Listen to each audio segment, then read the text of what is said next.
Stranger in a Strange Land by Robert A. Heinlein.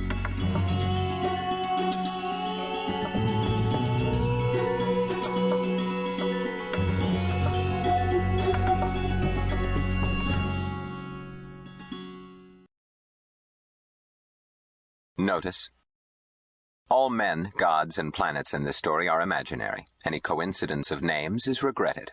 R.A.H. Dedication: for Robert Cornog, Frederick Brown, Philip Jose Farmer. Part 1. His Maculate Origin. Chapter 1.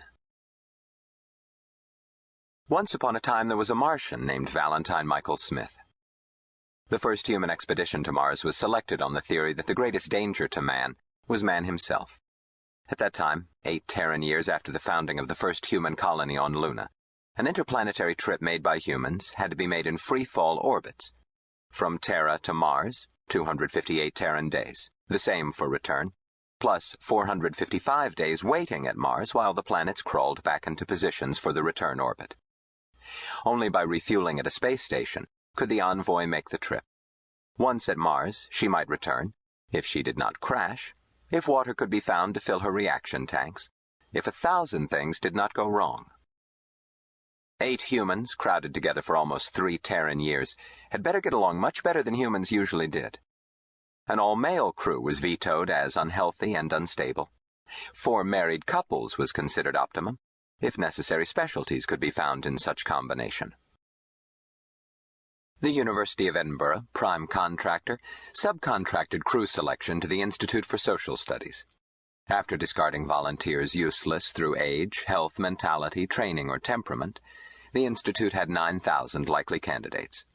The skills needed were astrogator, medical doctor, cook, machinist, ship's commander, semantician, chemical engineer, electronics engineer, physicist, geologist, biochemist, biologist, atomics engineer, photographer, hydroponicist, rocketry engineer. There were hundreds of combinations of 8 volunteers possessing these skills. There turned up 3 such combinations of married couples, but in all 3 cases, the psychodynamicists who evaluated factors for compatibility threw up their hands in horror.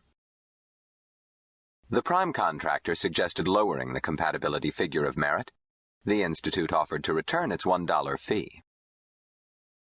The machines continued to review data, changing through deaths, withdrawals, new volunteers. Captain Michael Brandt, MS, Commander, DF Reserve, pilot, and veteran at 30 of the Moon Run, had an inside track at the Institute, someone who looked up for him names of single female volunteers who might, with him, complete a crew. Then paired his name with these to run problems through the machines to determine whether a combination would be acceptable.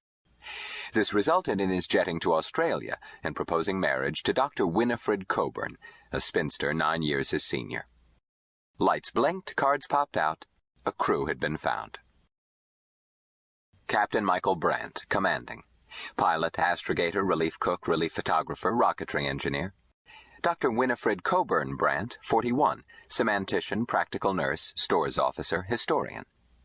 Mr. Francis X. Seeney, 28, executive officer, second pilot, astrogator, astrophysicist, photographer. Dr. Olga Kovalik Seeney, 29, cook, biochemist, hydroponicist. Dr. Ward Smith, 45, physician and surgeon, biologist. Dr. Mary Jane Lyle Smith, 26, atomics engineer, electronics and power technician.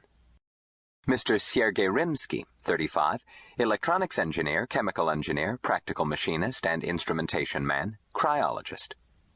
Mrs. Eleonora Alvarez Rimsky, 32, geologist and selenologist, hydroponicist. The crew had all needed skills, some having been acquired by intensive coaching during the weeks before blastoff. More important, they were mutually compatible. The envoy departed. During the first weeks, her reports were picked up by private listeners. As signals became fainter, they were relayed by Earth's radio satellites. The crew seemed healthy and happy. Ringworm was the worst that Dr. Smith had to cope with. The crew adapted to freefall, and